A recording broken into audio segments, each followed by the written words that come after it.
Hello and welcome to the chemistry class once again. आज हम पढ़ रहे हैं हार्ड एंड सॉफ्ट एसिड और बेस के बारे में। और इस सीरीज़ का ये पहला लेक्चर है। इसमें हम आज जानेंगे classification of acids and bases as hard and soft, यानी हार्ड और सॉफ्ट एसिड और बेस को किस प्रकार से हम समझ सकते हैं, उनके जो कैरेक्टरिस्टिक्स या गुण कौन से हैं, किस तरह से उनको क्लासीफाई या विभाजित किया जा सकता है, उसके बारे में जानेंगे। जो टॉपिक्स हम इस सीरीज़ में कवर करेंगे HSAB में, हार्ड सॉफ्ट एसिड और बेसिस में, वो आपके सिलेबस के अनुसार ये सारे टॉपिक्स हैं। और इस पर्टिकुलर वीडियो में हम ये जो हिस्सा है उसके बारे में स्टडी करेंगे। इससे पहले कि हम हार्ड एंड सॉफ्ट एसिड और बेस के बारे में आगे जाने, याद कर लेते हैं कि एरिनियस मॉडल में एसिड और बेस क्या था। एरिनियस मॉडल के अनुसार एसिड वो हैं जो हाइड्रोजन आयन देते हैं एक्वस सॉल्यूशन में, जलीय विलयन में, और बेस जो है वो OH माइनस आयन है या हाइड्रोक्साइड आयन देते हैं एक्वस सॉल्यूशन में। ये एरिनियस मॉडल था। ध्यान दीजिए कि एसिड बेस के जो कॉन्सेप्ट हैं, जो आज से पहले पढ़े जाते थे, या hard and soft acid and base model के पहले पढ़े जाते थे, उसमें कोई एक ऐसा स्केल नहीं था, ऐसा नाप नहीं था कि जिसके द्वारा हम उनके स्ट्रेंथ, रिलेटिव उनके जो तुलनात्मक उनका जो उनकी प्रबलता है एसिड या बेस की, उसके बारे में जान सकें। अभिक्रियाशीलता, कौन सी रिएक्शन फॉरवर्ड होगी और कौन सी नहीं होगी, इनके बारे में जान सकें। स्थायित्व के बारे में जान सकें। एसिड और बेस के कॉम्प्लेक्स के स्थायित्व के बारे में, इन सब चीज़ों के बारे में उतने गहनता से डिटेल्स में बताया हुआ नहीं था। तो पहला मॉडल जो हम याद कर लेते हैं एरिनियस मॉडल था, जिसमें हाइड्रोजन आयन एसिड देते थे एक्वस सॉल्यूशन में, और हाइड्रोक्साइड आयन एक्वस सॉल्यूशन में बेस दिया करते थे। तो एरिनियस मॉडल के अनुसार H+ आयन देने वाले, जलीय विलयन में H+ देने वाले एसिड, और जलीय विलयन में OH माइनस आयन देने वाले बेस कहा उनको कहा जाता था। ब्रॉन्स्टेड लॉरी जो मॉडल था, उसके अनुसार एसिड जो है वो हाइड्रोजन आयन दाता हैं, और जो बेस होते हैं वो हाइड्रोजन आयन ग्राही या हाइड्रोजन आयन एक्सेप्टर्स होते हैं। उसी तरह से लुइस मॉडल के अनुसार एसिड्स वो होते हैं जो इलेक्ट्रॉन पेयर एक्सेप्टर्स या इलेक्ट्रॉन युग्मग्राही होते हैं लुइस मॉडल के अनुसार, और बेस जो होते हैं इलेक्ट्रॉन पेयर डोनर या इलेक्ट्रॉन युग्मदाता होते हैं। इलेक्ट्रोफाइल और न्यूक्लियोफाइल मॉडल जो है एसिड बेस का, वो है कि एसिड्स इलेक्ट्रोफिलिक रिएजेंट्स होते हैं, इलेक्ट्रॉन्स नहीं जो अभिकर्मक हैं वो एसिड हैं, और न्यूक्लियोफिलिक जो अभिकर्मक हैं उनको बेस के रूप में कहा जाता है, या उनकी ये पहचान है। देख लेते हैं कुछ एग्जांपल्स हमारे स्क्रीन पे यहाँ पर हैं, जो कि एसिड्स और हार्ड एसिड और हार्ड सॉफ्ट एसिड के एग्जांपल्स यहाँ पर हमारे स्क्रीन में हैं। और ये है बॉर्डर लाइन एसिड्स, आप देख सकते हैं। हार्ड एसिड में H+, Li+, Na+, और सॉफ्ट एसिड में जो टाइप बी मेटल आयन कह रहे हैं, उनमें आप देख सकते हैं Hg+, Cd+, ये बड़े आकार के हैं, ये छोटे आकार के आयंस हैं, कैटायंस हैं। इसके अलावा हम ये भी देख सकते हैं कि ये देखिए, ये आयंस हैं, यहाँ पर कैटायंस हैं। इसके अलावा जो सॉफ्ट एसिड्स हैं उनमें मॉलिक्यूल्स भी हैं, और ये देखिए यहाँ पर भी मॉलिक्यूल है। इसके अलावा मेटल एटम भी एसिड्स के रूप में हम उनको एसिड में शामिल किया हुआ है। उसी तरह से कुछ और कॉमन हार्ड और सॉफ्ट बॉर्डरलाइन बेसिस क्षार के बारे में हम देख लेते हैं। आप देख सकते हैं जो सॉफ्ट बेसिस है हाइड्राइड आयन है, और हार्ड बेसिस में इस तरह से मॉलिक्यूल्स हैं, एनाइंस हैं। तो यहाँ पर मॉलिक्यूल और एनाइन जो है वो बेसिस में आते हैं। तो हार्ड बेसिस के ये कुछ एग्जांपल्स हैं, और सॉफ्ट बेसिस के ये कुछ एग्जांपल्स हैं। और ये बॉर्डर लाइन है, यानी इन दोनों के बीच, हार्ड और सॉफ्ट के बीच की जो स्थिति होती है वो बॉर्डर लाइन बेसिस की होती है। और अगर एसिड्स होते हैं तो उन्हें बॉर्डर लाइन एसिड्स के नाम से पुकारा जाता है, जो कि हार्ड एसिड और सॉफ्ट एसिड के बीच में होते हैं। तो आइए जान लेते हैं कैरेक्टरिस्टिक्स ऑफ हार्ड एसिड्स, यानी हार्ड एसिड्स जो हैं उनके गुण हम जान लेते हैं, ताकि हम आगे जब इसकी पढ़ाई करेंगे, आगे और जानकारी प्राप्त करेंगे, उसके बारे में हमारे हमारे पास क्लियर कट हमारे पास आइडिया हो कि हार्ड एसिड्स क्या हैं, उनके गुण क्या हैं। और एग्जामिनेशन में जब पूछा जाता है कि इनमें से कौन से हार्ड एसिड्स हैं, तो हमेशा रटकर आप न उस चीज़ को ध्यान में रखें, आप समझ लें तो एग्ज़ाम के लिए, एग्जामिनेशन के क्वेश्चंस को अटेम्प्ट करने के लिए वो आसानी आपके लिए होगी। ये देखिए पीरियोडिक टेबल यहाँ पर दिया हुआ है, और यहाँ पर जो रेड कलर से दिया है वो है हार्ड, जैसा कि लिखा हुआ है, और सॉफ्ट को ब्लू से लिखा हुआ है। पीरियोडिक टेबल का पूरा हिस्सा नहीं है ये फर्स्ट ग्रुप सेकंड ग्रुप करते करते ये 13 और 14 ग्रुप तक यहाँ पर दिया हुआ है, ये 15 है। आप देख सकते हैं कि इसके ऊपर के जो एलिमेंट्स हैं वो यहाँ पर दिए हुए नहीं हैं, क्योंकि वो बेस में आते हैं। जैसे यहाँ पर कार्बन, सिलिकॉन, नाइट्रोजन वगैरह यहाँ पर दिए हुए नहीं हैं, तो यानी वो बेस में आते हैं, इसलिए वो नहीं दिया हुआ है। जो हिस्सा एसिड में आता है वो यहाँ पर आपको दिया हुआ है। आप देख सकते हैं कि जो एल्कली अर्थ मेटल हैं और एल्कलीन अर्थ मेटल्स हैं वो हार्ड एसिड आयंस ये बनाते हैं। तो आइए जानकारी प्राप्त कर लेते हैं, पॉइंट्स देख लेते हैं। जनरली एल्कली मेटल क्षारीय धातु और एल्कलीन अर्थ मेटल क्षारीय मृदा धातु के जो आयन होते हैं वो हल्के यानी कम वेट के और मोर हाईली चार्ज्ड मेटल आयंस ये जो है और मोर हाईली चार्ज्ड मेटल आयंस जिनके चार्ज अधिक होते हैं, ये तीनों यानी एल्कली अर्थ मेटल के आयंस, एल्कलीन अर्थ मेटल्स के आयंस और हल्के भार वाले आयंस और हाईली चार्ज ऐसे मेटल आयंस जिनकी चार्ज ज़्यादा होती है, 3, 4, 2, 3, 4 इत्यादि, ये जो हैं वो हार्ड एसिड होते हैं, उनको हार्ड एसिड कहा जाता है। ये हार्ड एसिड वाले गुण उसमें होते हैं। ये जो हार्ड एसिड हैं वो इलेक्ट्रॉन एक्सेप्टर्स या इलेक्ट्रॉन ग्राही होते हैं। ये मॉलिक्यूल भी हो सकते हैं, आयन भी हो सकते हैं, या मेटल भी हो सकते हैं। तो एग्जांपल के लिए आप देखिए early transition metal ions in the third series जो होते हैं ट्रांजिशन मेटल आयन, जो स्टार्टिंग के मेटल आयंस जो जिनके ट्रांजिशन मेटल आयंस वो हार्ड एसिड्स हैं, जैसा कि आप यहाँ पर देख रहे हैं। तो ये जो सिचुएशन है उसको आप ध्यान पे रखिएगा। तो इसे पीरियोडिक टेबल में पोजीशन कहाँ है उस मेटल की और मेटल आयन की, उससे आप ये याद रख सकते हैं कि वो हार्ड एसिड आयंस हैं। नेक्स्ट कुछ और गुण देख लेते हैं। Hard acids have generally high positive oxidation states और हाई पॉजिटिव चार्ज। तो जिनके पॉजिटिव चार्ज ज़्यादा होते हैं, जैसे Al3+, Mn2+, Cl3+, Cl7+ इत्यादि जो एग्जांपल्स दिए हुए हैं, चार्ज अगर उनके पास पॉजिटिव चार्ज ज़्यादा है या पॉजिटिव ऑक्सीडेशन स्टेट हाई है, वो हार्ड एसिड होते हैं। उसी तरह से hard acids have small acceptor atoms. Hard acid के जो इलेक्ट्रॉन, क्योंकि एसिड्स जो है वो इलेक्ट्रॉन एक्सेप्टर हैं, तो उनके जो पहचान आप कैसे करेंगे, उनका साइज़ जो है वो छोटा होता है। Atomic centres of small ionic radii जो है वो लेस देन 90 पिकोमीटर में उनका साइज़ आमतौर पे होता है, और एग्जांपल्स यहाँ पर आप देख सकते हैं। तो दो बातें आपने देखी, हाई चार्ज है और यहाँ पर आपने देखा जो साइज़ है वो स्मॉल है उस एटम का जो एसिड के रूप में इलेक्ट्रॉन्स को ग्रहण करता है। Empty orbitals in their valence shells and do not contain unshared pair of electrons in their valence shell. तो हार्ड एसिड्स की जो गुण है, क्वालिटी है, वो ये अभिलाक्षणिक गुण है वो ये कि उनके empty orbitals in their valence shells, उनके बाह्यतम कक्षक जो है वो खाली होते हैं, और वो अनपेयर्ड इलेक्ट्रॉन्स अनशेयर्ड इलेक्ट्रॉन अबंधित इलेक्ट्रॉन युग्म उनमें नहीं होता है। जैसे कि आप ये एग्जांपल्स कुछ देख रहे हैं, इन सभी के जो ऑक्सीडेशन स्टेट्स हैं वो आप देख सकते हैं हाई है। जैसे एग्जांपल हमने एल्युमिनियम का लिया, एल्युमिनियम का इलेक्ट्रॉनिक कॉन्फ़िगरेशन ये है, और जब एल्युमिनियम 3+ है तो आप देख सकते हैं कि जो S2 और P जो थर्ड शेल है वो खाली हो गया है।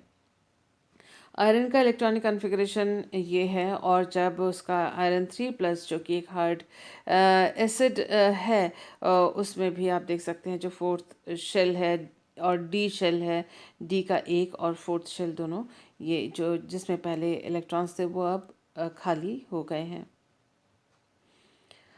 नेक्स्ट कैरेक्टर देखते हैं, कैरेक्टरिस्टिक देखते हैं, अभिलाक्षणिक गुण देखते हैं। Hard acids have high electronegativity, उनकी इलेक्ट्रोनेगेटिविटी जो है वो हाई होती है। एंड लो पोलराइजेशन, उनका साइज़ क्योंकि छोटा होता है इसलिए उनको उनका उनकी उनको उनका जो ध्रुवणता, उनकी जो ध्रुवणता है वो उतनी आसानी से, पोलराइजेशन उनको उनके आसान नहीं होता। और हार्ड टू ऑक्सीडाइज, उनका ऑक्सीकरण मुश्किल से किया जा सकता है, उनका ऑक्सीकरण करना मुश्किल होता है, उनकी ध्रुवणता मुश्किल होती है या कम होती है। लो पोलराइजेशन और डिफ़िकल्ट टू ऑक्सीडाइज, ये गुण है हार्ड एसिड के। Hard acids bind strongly to protons, वो प्रोटॉन से बहुत कस कर या तेज ज़्यादा प्रबलता से प्रोटॉन के साथ वो बंध जाते हैं। Hard acids usually form stable complexes with bases that bind well with protons. ऐसे उन बेसिस के साथ हार्ड एसिड्स कॉम्प्लेक्स बनाते हैं, स्थायी कॉम्प्लेक्स बनाते हैं जो बेस प्रोटॉन के साथ भी अच्छा बाइंडिंग या अच्छी तरह से बॉन्डेड हो जाते हैं। और जो tendency of different donor atoms और लिगेंड्स, जो बेसेस होते हैं अलग अलग, जो डोनर एटम्स यानी इलेक्ट्रॉन दाता जो एटम होते हैं जिनको हम लिगेंड कहते हैं, वो लिगेंड हार्ड एसिड के साथ इस प्रकार से इस क्रम में बंधते हैं, बॉन्डेड होते हैं। तो नाइट्रोजन सबसे ज़्यादा इजीली बॉन्ड होगा हार्ड एसिड से, और एंटीमनी उससे सबसे कम। एफ जो फ्लोरो है सबसे ज़्यादा और आयोडीन कम, इसी तरह से ऑक्सीजन ज़्यादा, टेलुरियम कम। तो इस प्रकार से ये सीरीज़ है जो हमें याद रखनी है कि हार्ड एसिड से ये ज़्यादा जुड़ेगा और ये कम जुड़ेंगे, इस साइड वाले कम, यानी दाएं हाथ के जो एटम्स हैं वो कम प्रबलता से, और जो लेफ्ट हैंड या बाएं हाथ की ओर जो एटम्स हैं वो ज़्यादा प्रबलता से हार्ड एसिड के साथ कॉम्प्लेक्स बनाएंगे, बॉन्डेड होकर या बंध कर।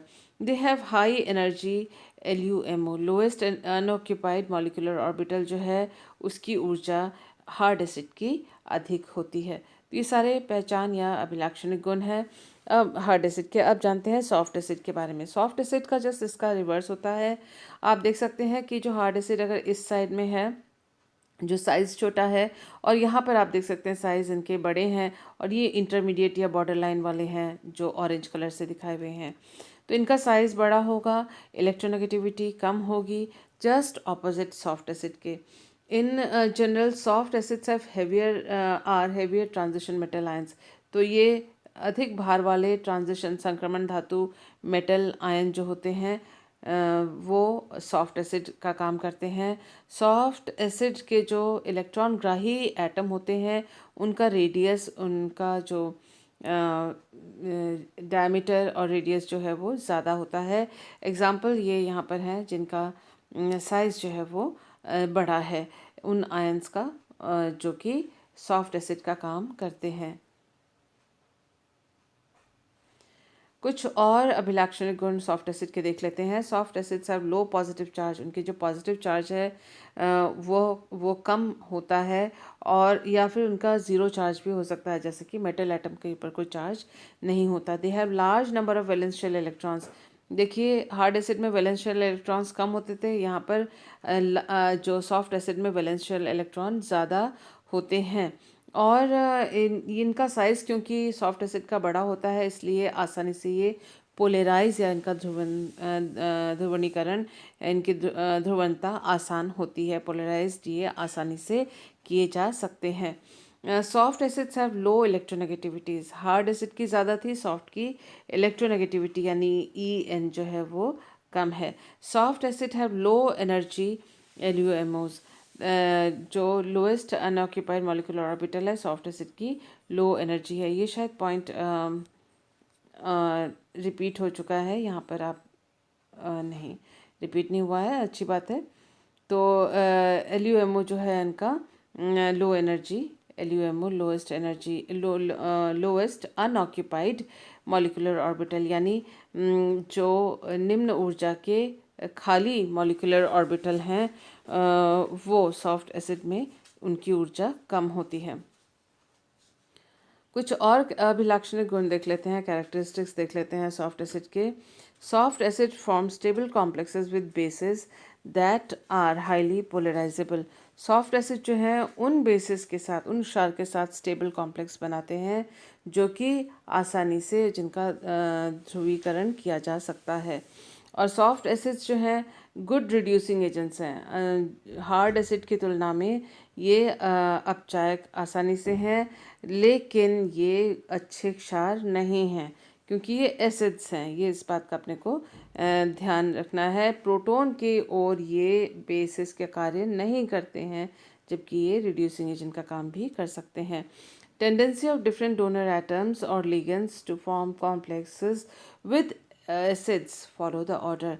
जो विभिन्न प्रकार के सॉफ्ट एसिड्स हैं वो डोनर एटम से, इलेक्ट्रॉन दाता जिनको हम लिगेंड कहते हैं, उनके साथ कॉम्प्लेक्स बनाते हैं। जैसा कि हमने हार्ड एसिड में भी देखा था कि वो भी कॉम्प्लेक्स बनाते हैं डोनर एटम के साथ।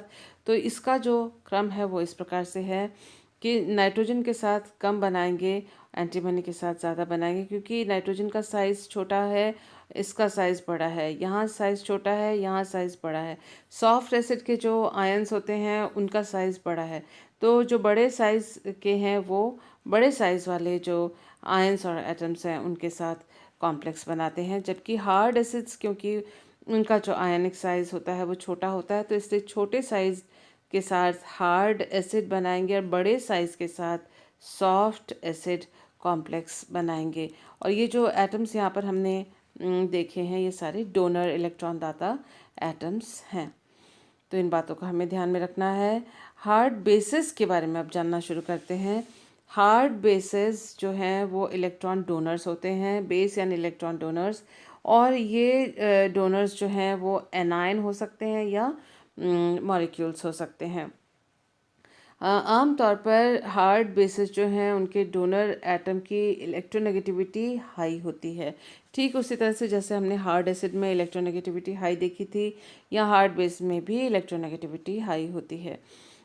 Donor atoms of hard bases have low polarisability. जैसे हार्ड एसिड में लो पोलराइजेबिलिटी है, यहाँ हार्ड बेसिस में भी लो पोलराइजेबिलिटी है, क्योंकि इनका साइज़ जो है वो छोटा होता है और यानी इनको आसानी से का ध्रुवीकरण नहीं किया जा सकता। एग्जाम्पल्स यहाँ पर दिए हुए हैं जो कि आप देख रहे हैं।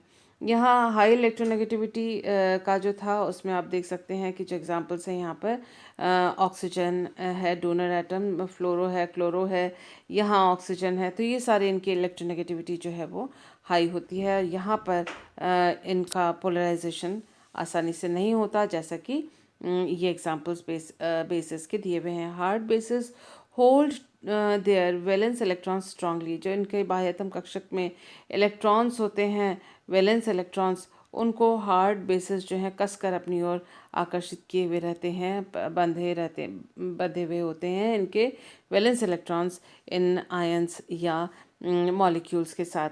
इसी वजह से ये आसानी से पोलराइज या ध्रुवीकरण इनका नहीं किया जा सकता है।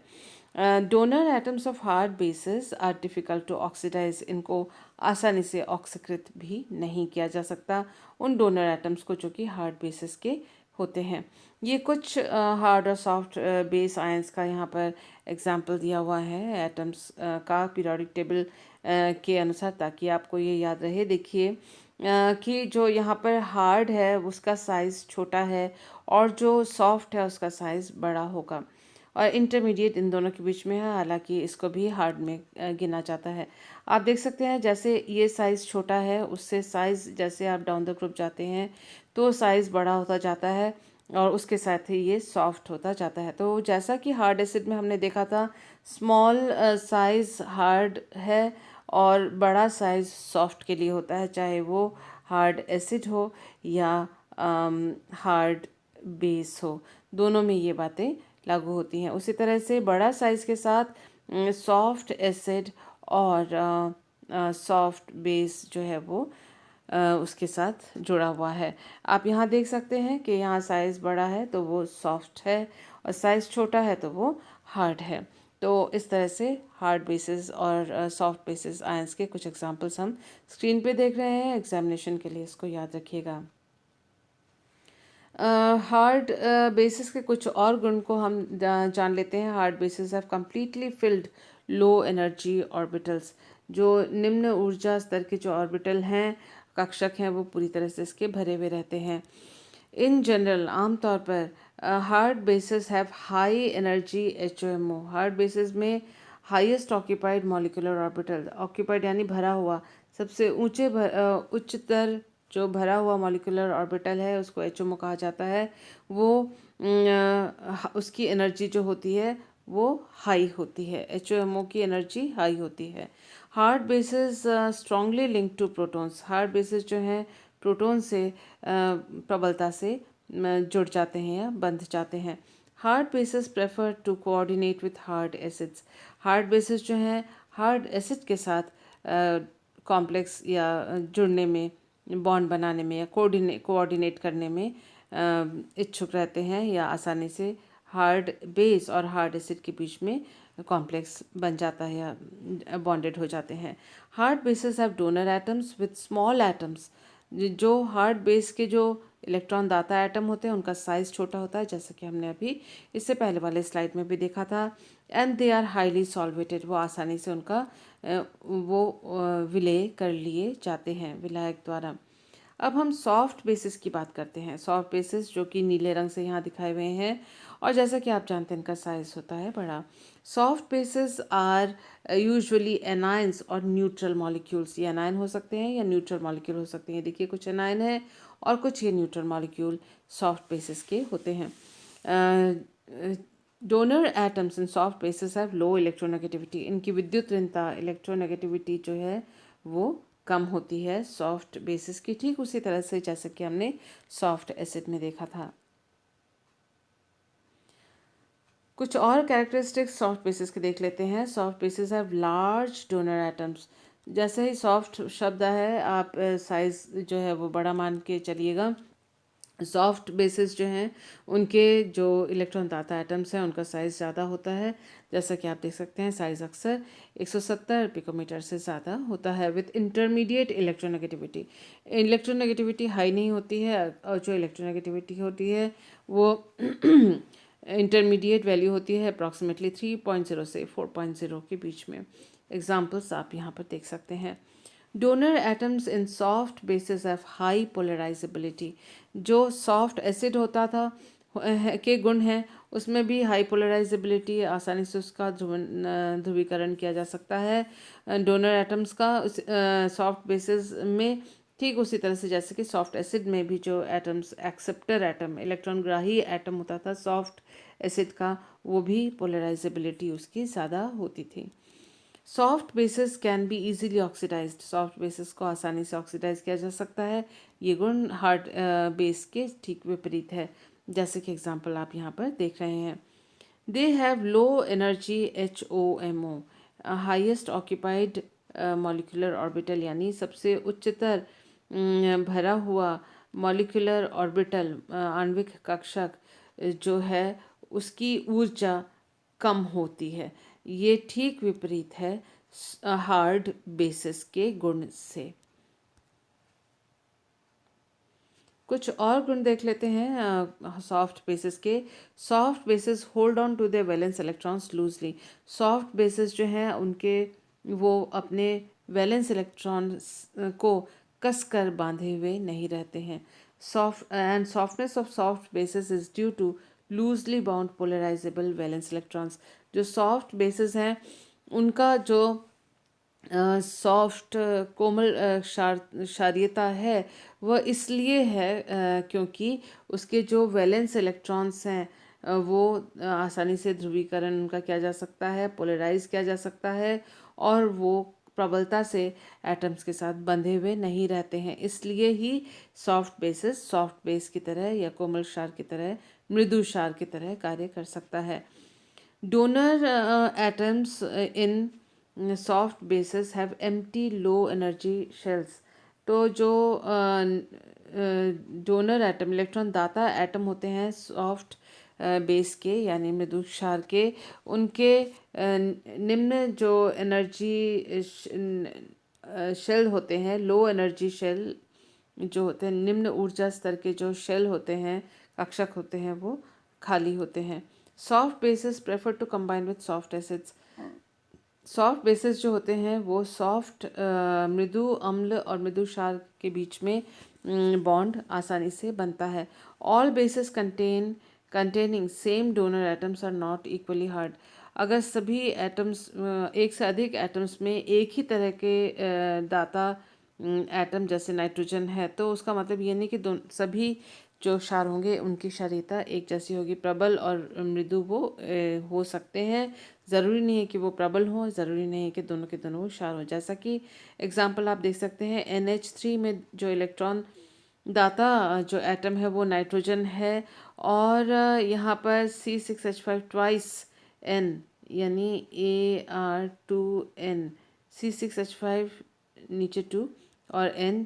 तो यहाँ पर आप देख सकते हैं कि ये यहाँ पर भी नाइट्रोजन इलेक्ट्रॉन दाता है और NH3 में भी नाइट्रोजन इलेक्ट्रॉन दाता है, लेकिन ये हार्ड बेस है और जबकि यहाँ पर ये सॉफ्ट बेस है। तो ये बात भी अपने को ध्यान में रखनी होती है। इम्पॉर्टेंट पॉइंट्स याद कर लेते हैं इन सब चीज़ों के बारे में। Donor atoms of most common bases या ligands can be arranged in the following order. जो हमारे बेसिस हैं, मृदु या प्रबल बेसिस, कठोर बेस जो हैं, उनके जो इलेक्ट्रॉन दाता एटम्स हैं उनका इलेक्ट्रोनेगेटिविटी के अनुसार इस प्रकार में उसको अरेंज किया गया है। आप देख सकते हैं कि सॉफ्ट एसिड जो है वो सॉफ्ट बेस के साथ कंबाइन कॉम्प्लेक्स बनाएगा, और हार्ड एसिड जो है वो हार्ड बेस के साथ कॉम्प्लेक्स बनाएगा।